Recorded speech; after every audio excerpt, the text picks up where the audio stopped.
With, with that, thanks everyone for joining today's AI for Energy and Sustainability Think Tank.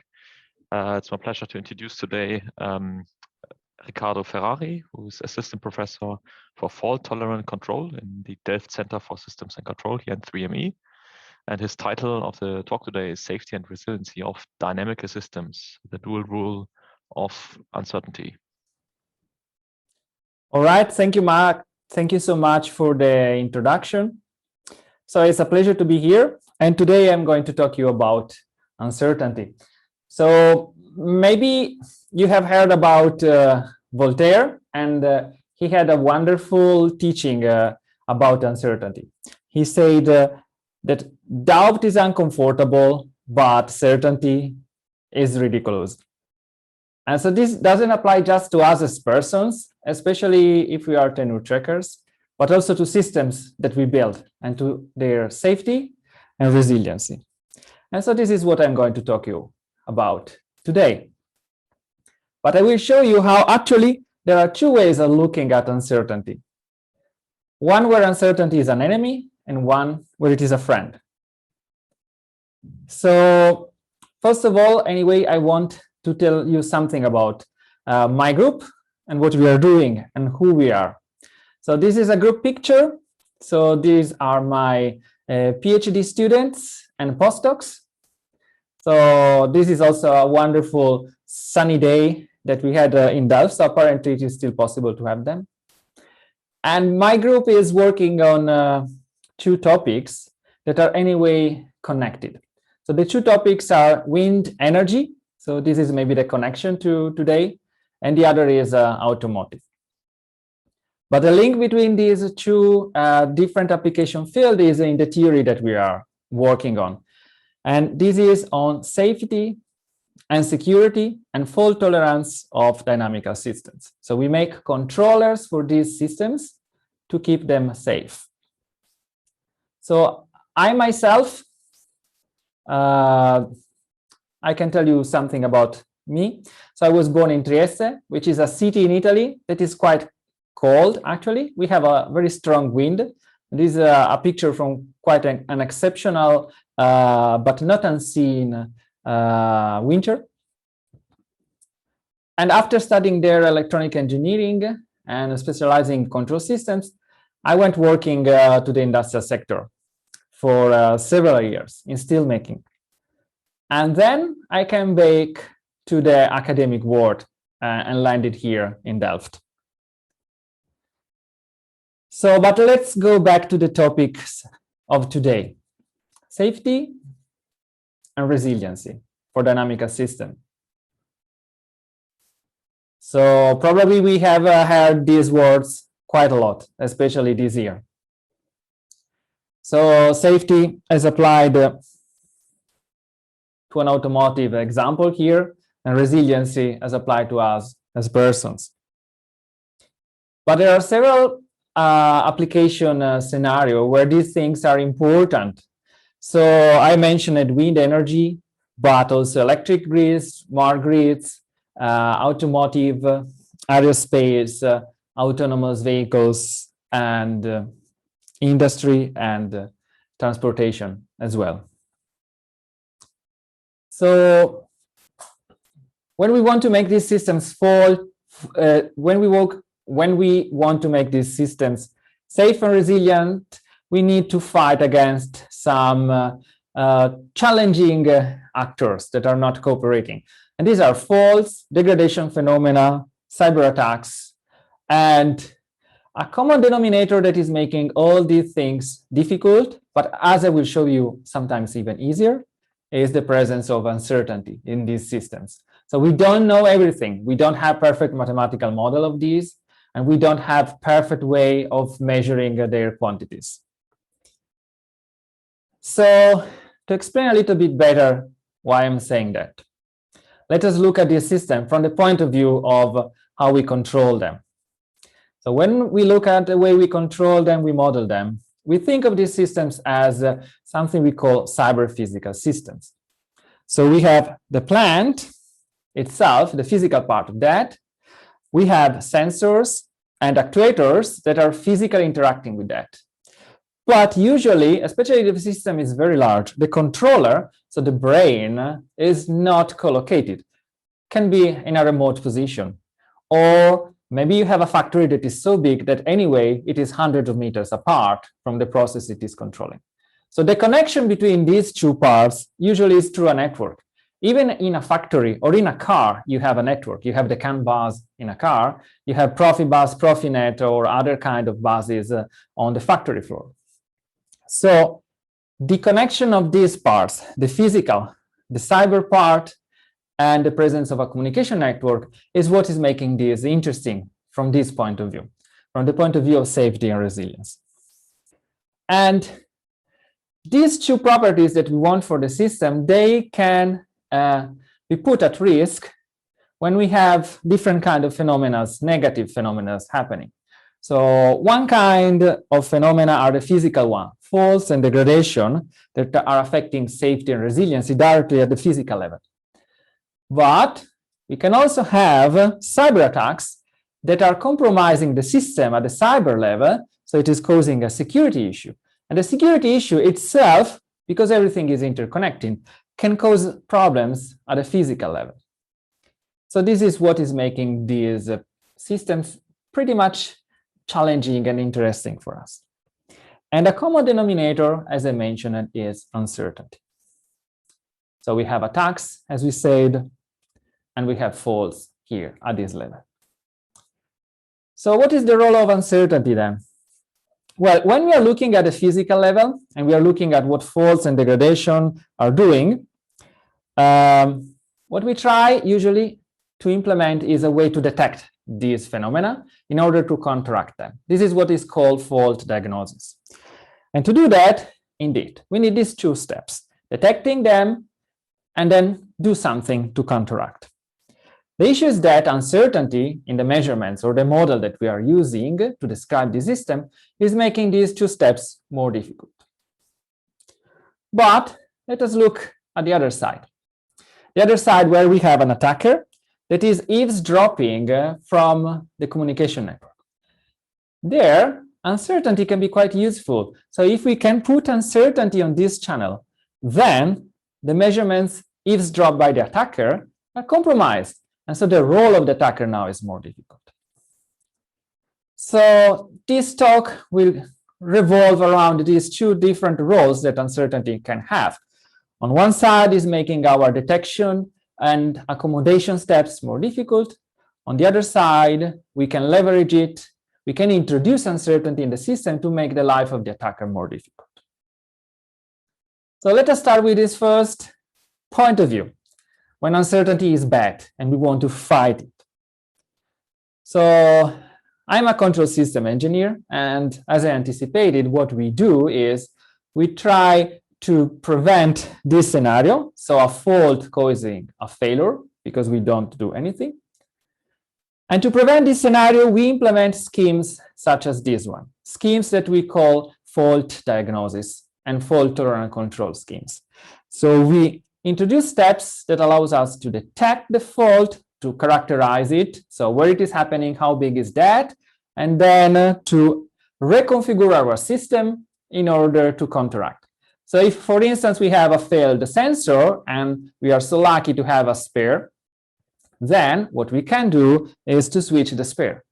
If we don't have this kind of hardware redundancy, maybe what we can do is still to reconfigure the control law, so let's say software only, and still make our system work, because maybe we can estimate the measurements that we don't have using a mathematical model.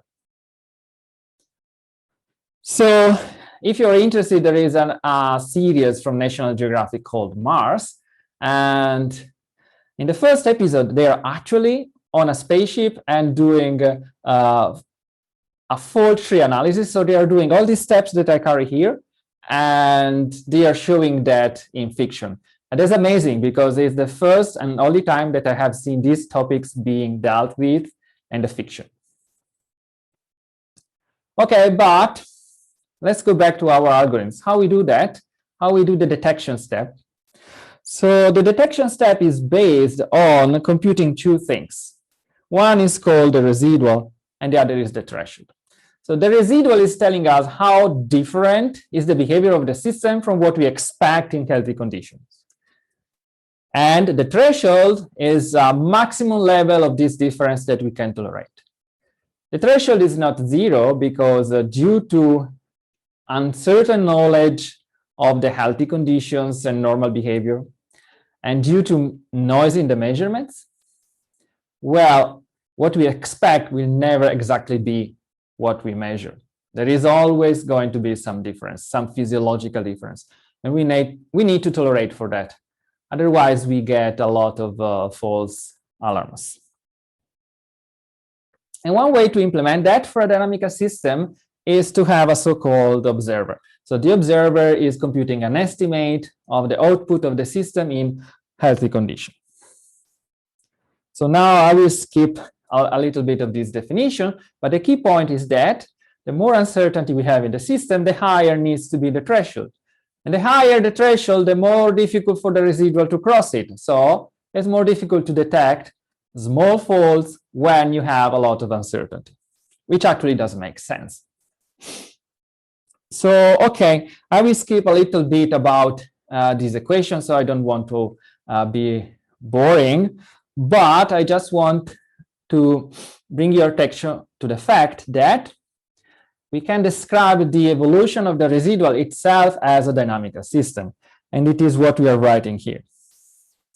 And what we can do actually with this description is saying, okay, if I know what is the value of the residual now at discrete time k, we can estimate what are all the possible values of the residual at the next time, assuming the system is healthy. And this is actually useful for developing a threshold. So indeed, this could be our threshold. It would be a wonderful threshold because by definition, we don't have false alarms. All the possible values of the residual we get to the next time step are inside that by definition. But then the question is that a good threshold? Because it doesn't cause false alarms, but possibly is missing a lot of true alarms. So how can we characterize this? So we can introduce some performance measurements of our detector and forget about faults for a while. Let us talk about cats. We want to detect cats. So this is what algorithms written at Google do, basically. Finding cats in all your social media posting. So the cat detector can correctly say that a dog is not a cat, that a cat is a cat. So these are examples where it is getting right, but also can say that a dog is a cat. This is one kind of error, or that a cat is not a cat. So actually with these last two, wasn't very easy to tell. So if we test our detector with cats and non-cats picture under different conditions, we can get what is called a residual, a receiver operating curve, ROC. And this curve here is telling us how false positive rate correlate with true positive rate. So if you are exactly on this middle line, well, it means that your detector is tossing a coin. So is always saying with the same probability that you have a false or you have a true. But if you are in this part of this plane, then you are getting a very, very good detector. And I want to bring your attention to the fact that some terrible detectors can have good performances in some conditions. So for instance, a detector that is always saying cat will have 100% correct classification if you show it only pictures of cats. And this seems trivial, and you immediately see that this is the wrong way of testing a detector. But in a lot of conditions, maybe we are a little bit blind and we don't see that the set of data we are using for testing the detector is biased. And this bias will cause the detector to have a better or worse performance than what it should have. But this is not the only measurement, of course, of performances. Sometimes things are worrisome, more worrisome than others. So if you want to look at how many times your detector is telling a cat is a cat, you also need to look when it's looking at very dangerous cats and telling you, okay, it is a cat. Because if you go back to false, these are the kind of catastrophic faults. You don't want to have a misdetections on them. Okay, so how we investigated this? So we came up with the idea of trying to approximate that set I introduced before. So the set of all the possible residual values. And people was already doing that, of course, in the past, using different kind of approximations of the shape of this set. For instance, as a circle or as a rectangle, ellipsoid, or other shapes. And we said, okay, but all these shapes, they are not very good because they can leave some empty space around, and this empty space is causing misdetections. So our idea was to come up with a general parameterization of these sets such that its shape can be really tight. And also we turned the problem into a probabilistic one. We said, let us find a threshold as a set that has some probability of a false alarm that we can tune as a knob. But we get these false alarms that we don't like, but in return, we get also better detectability. And so this is the idea here. So if there is a sample of a healthy residual that is very rare, we don't care about it. We let it out of the threshold. It will eventually cause a false detection, but it is so rare that we don't care. The important thing is that all the others are here and then we are very tight. And so we get better performances in the end. So mathematically, we formulated this by introducing what we call a violation probability of the threshold set. So the probability that a healthy residual is classified as faulty. And we describe it mathematically as the C superlevel set of a function. So if you look at a function as a mountain, then your set is all the part of the mountain above a certain level. So you're using the shape of the mountain, you cut it with a horizontal plane, and the slice you get is the shape of your residual, of your threshold. And then we find the best possible of this threshold by solving this optimization problem. So we look for the threshold that has the minimum volume, because the smallest, the most sensitive to faults, such that the violation probability is no more than something. And we can define that. Well, this makes sense as a problem, but it's difficult to solve it because it is a chance-constrained optimization problem. And usually you don't have closed-form solution. So a way of solving that is to use a randomization approach, sort of Monte Carlo, that is called the scenario approach. And this allows you to replace the probabilistic constraint with a collection of hard constraints that are samples of the probabilistic constraint. So if you can solve this problem for a high enough number of those samples, you are almost certain that the solution you get is the solution of the original problem. And you have formulas linking that. And it all boils down to the number of samples that you're using.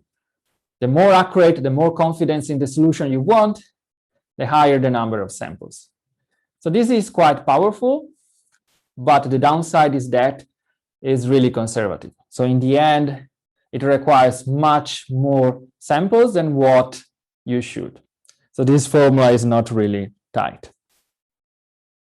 And so this is an example of how it looks like when you apply it to a simple benchmark that we use for these problems, which is the 3 tanks benchmark.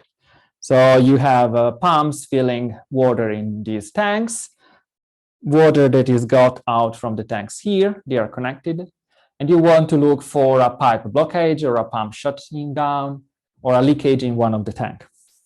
So we have 3 variables here, the levels of the tanks. So we end up in 3 dimensions. And when you look at the shapes of these sets, you get some sort of sausages in 3-dimensional space. And they describe where you expect the healthy residual to be, so you can use that to build your threshold. And we did some tests, and actually the volume of the threshold we get in this way is always lower than the one you got with a simple rectangular box used as a threshold. Riccardo, can I ask a short question? Yes. One is, how do you parameterize the set that contains all these, let's say, healthy points versus unhealthy points? What are the shapes? Yeah, what we do is to introduce a function that in our case is a polynomial. Okay. So the function that defines the shape of this hill is a polynomial. And so when you solve the optimization problem, you solve for the parameters of this polynomial. Understood. So this is nice because you get a linear in the parameter problem. And for this particular example that you showed, for is it a polytope? Is it a for this example, it is a, I don't remember if a fourth or sixth order polynomial. Understood. And the second short question is that about the thresholding. Do you adjust the threshold on each time instance, or you solve it offline, you fix it, and then you let it go? You can compute it at every time instant. So this is the best actually, because if you have a nonlinear system like the tanks, you need to do it at every time instant. Thank you. Thank you. And this is also the downside because there's a lot of computations to do. Thank you. Thank you. You're welcome. Okay, so please always, if you want to ask a question, interrupt me. I don't know if there is something in the chat, so I don't read the chat right now, but if there is something, please, you can tell me. Okay, so next part now. So that was actually the first. The second part that I wanted to talk to you about is when uncertainty is basically our ally. So we want to foster uncertainty. And this is the situation I was depicting here. So I want to provide the attacker with uncertain data and make its life more difficult. So when you talk about security, actually, people from computer science introduce what they call triads of concepts. And so one of these triads is the CIA that you probably already heard about. So it is confidentiality, integrity, and availability. So three properties of your system that you want to guarantee. But the attacker have three corresponding ways of breaking this, compromising these properties. So they can use a disclosure attack to break confidentiality, a deception to bring integrity, disruption to break availability. But you can also look at another triad. So you have a triad of triads. And these are the different methods that we can use as a defender to fight off the attacker. So we can detect the attack. We can make our system to be resilient against the attack. So even if the attack is on, we still can make our system work, or we can prevent the attack from happening. And introducing uncertainty is actually falling in this category. So we try to prevent the attack by making the life of the attacker as difficult as possible. And still, what we are doing is trying to detect it. We have methods that I have shown before that allows you to detect some anomaly going on in the physical part of the system. Well, an attack is causing anomalies in the physical part as well. So we can use the same technique to detect the presence of the attack if you are not able to prevent it. Okay, and some also marketing. So actually, there is a book that I edited. So if you are more interested and want to see this wonderful figure I have here, it is in the book. And the book is available for Delft people. So you find it at the library. Okay, so I'm presenting now you a few approaches that we are investigating in order to fight off attacks. And one is differential privacy, homomorphic encryption, and watermarking. So differential privacy, maybe you already heard about that.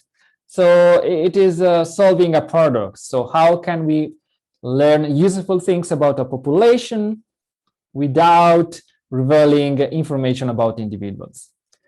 This makes a lot of sense for databases, and for control systems, you need to find out a way to formulate the problem such that differential privacy can be applied. Anyway, I will skip all the definitions.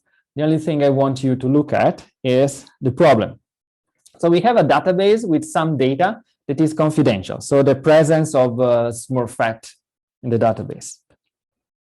And we have an attacker that is eavesdropping data or just receiving a perfectly licit data and trying to infer where Smurfette is part of the database.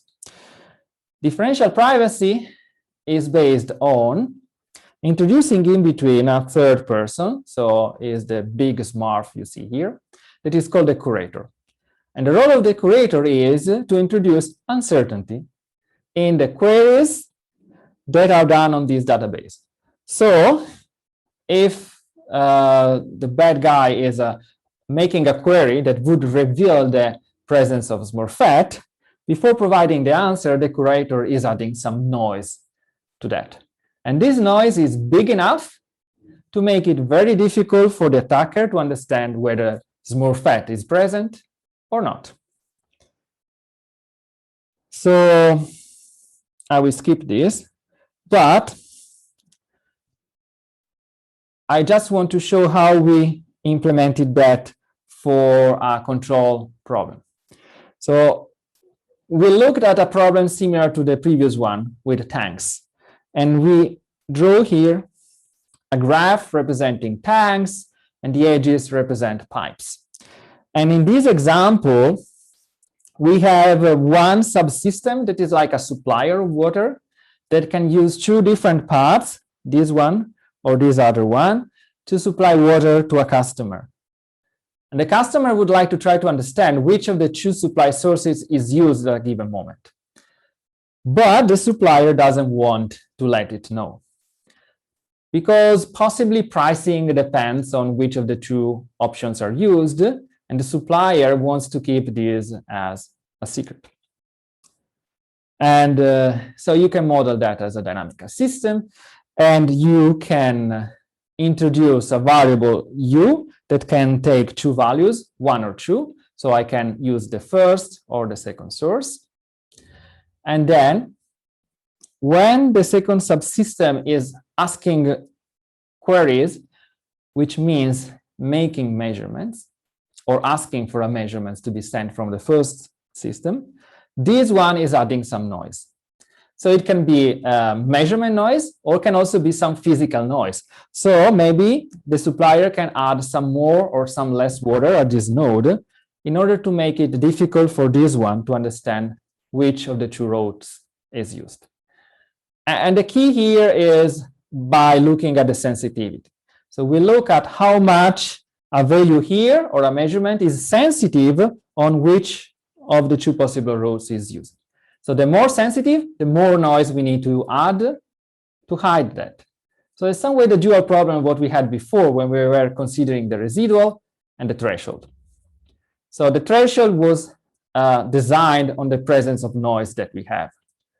In this case, we do the opposite. We design the noise such that for this one, it's very difficult to define a threshold to detect between one of the two opportunities.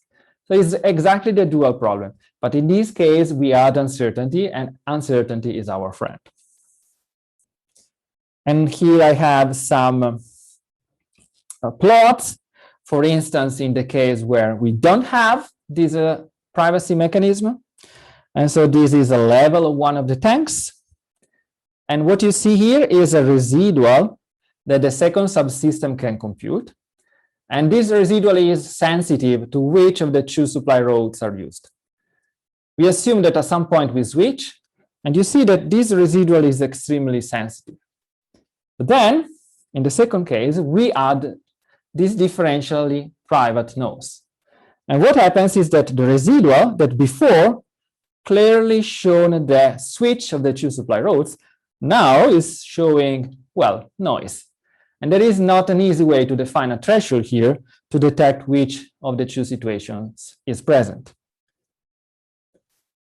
So this is a way that we can use to make multiple parties operating several portions of a big system to cooperate and still keep their privacy. So I've made an example of a water supply network but you can also consider that for application to a smart grid, where you have a supplier of energy, a user of energy, and an operator of the grid.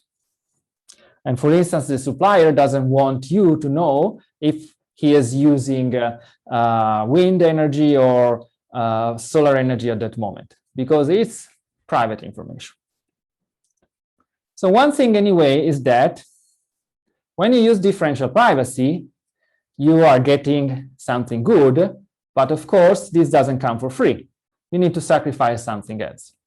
And so if you have multiple parties cooperating and they are transmitting to each other noisy data, they can keep their privacy, but any computation that the other party is doing on that data is affected by noise. So this data is less useful. So you need to strike what is called the privacy utility trade-off. So you need to find a sweet point between protecting privacy and making data still useful for the purpose. And this is exactly the dual of the problem we had in fault diagnosis. So striking a balance between false alarms and true alarms.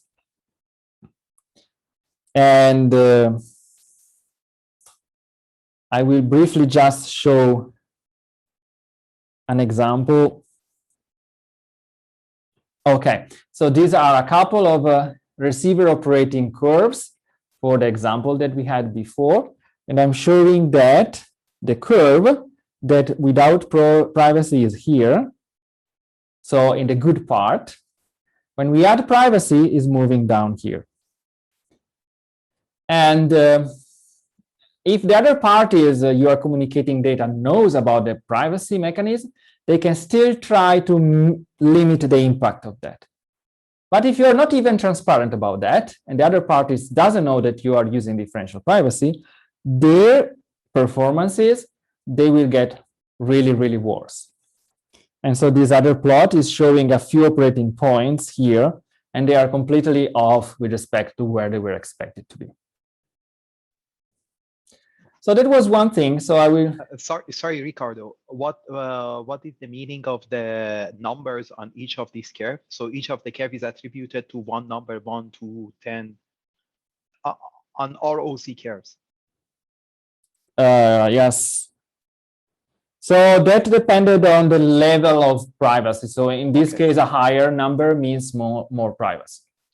And just to make sure to understand you correctly, is that when you say the other part knows that some privacy measure is in place, that's the fact that these curves never go below y equal to x, which is basically throwing a dice or a coin. Well, it is a little bit more complex than that.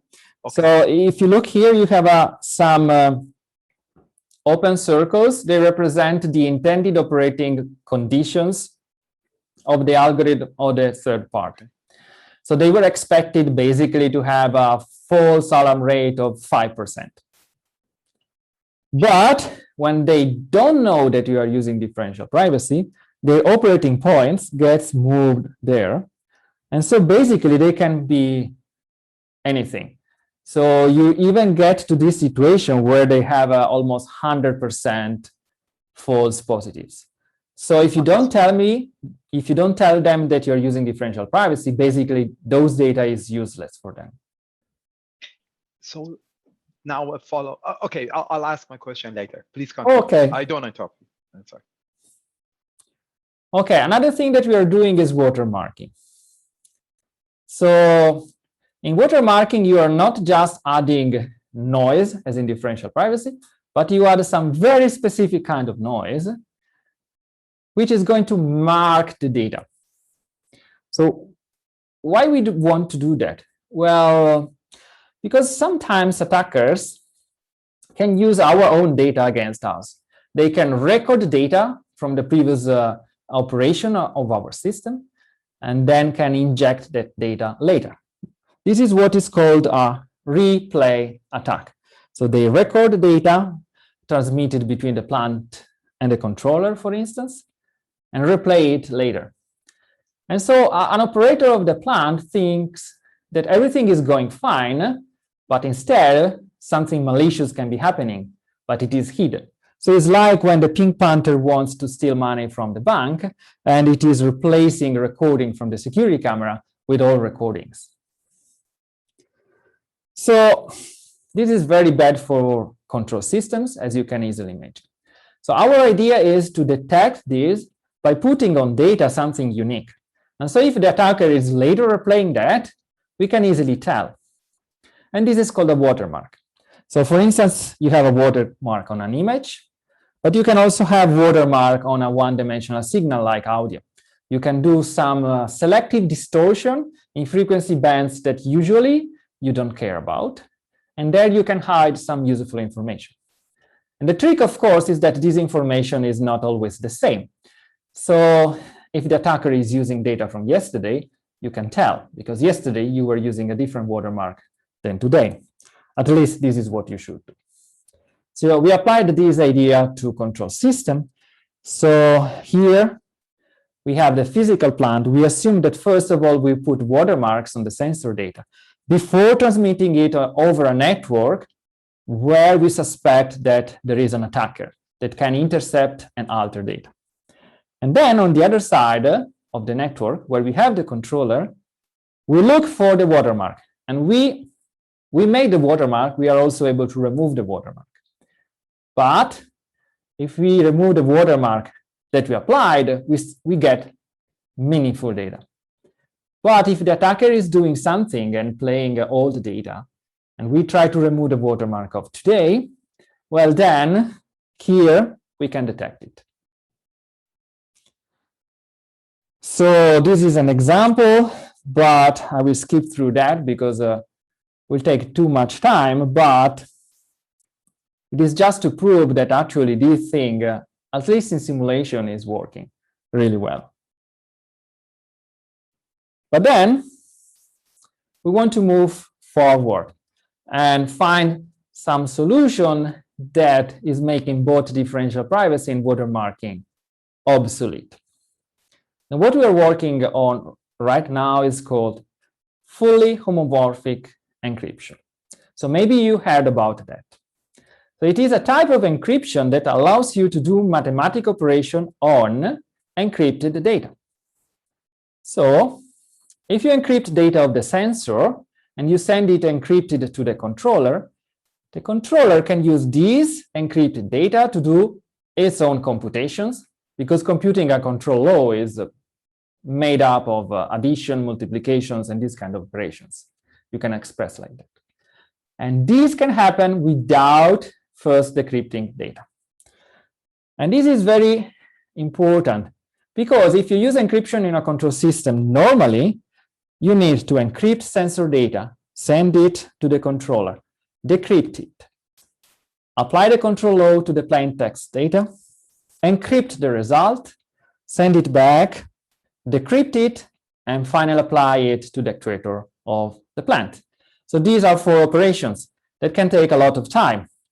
And control systems do not like extra time, because if you add extra time on a feedback loop, you can destabilize it. So it is the same phenomenon when you are under the shower and you have the hot and the cold water, and you open one of the two, there is some delay before you get water out of the pipe. So if you have this delay too long, it is basically impossible for you to take a warm shower. The same thing happens to dynamical systems. With homomorphic encryption, we slash this by 2. We need only 2 operations. We encrypt here, then we compute the control law on the encrypted data, we send it back, and we decrypt it here. And we are testing that on some very special hardware, because still these operations are really, really computationally expensive. They are order of magnitudes more expensive.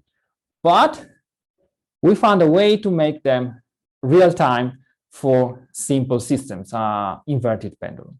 And to do that, we needed 2 FPGAs, which are special kind of hardware that can be programmed for a given purpose, and they are much, much faster than a general CPU or a GPU. Okay, so conclusions, because I guess my time is over now. So we were looking at this picture where we have physical phenomena and attacks on one side that can cause harm to a cyber-physical system. A system where we want to guarantee safety, resiliency, and in general security and privacy on the cyber part. And then we've shown that we can protect the system by introducing detection and accommodation steps here. But when we do that, uncertainty is not helping us. On the other side, we have shown that if instead we add uncertainty in key part of the system, actually in the cyber part of the system, this can help us. Because now this data that is used by the attacker is causing the attacker job to be more difficult.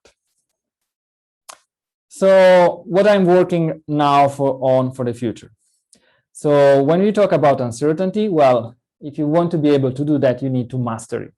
And to master it means you need to be able to predict it in the future. So there are several ways to predict what is the behavior of an uncertain dynamical system. We are now working on a completely different approach that is aiming at describing how the PDF of your system, the probability density function, is evolving over time, and as if it were the flow of something. And then we can use computational physics approach, like finite element methods or finite volume methods. And then we are working on testing the ideas on watermarking, homomorphic encryption on a testbed. So we are building an industrial control systems testbed in our laboratory using high-speed simulators from DSpace and Scapegoat to model the physical plant. But all the rest, all the control hardware and software will be with real equipment that are normally used on the factory floor. So real PLC and real control software running on that. But this is work in progress. We are building it right now. And that was it. So thank you so much. Great. Thank you very much, Riccardo. I stop recording now.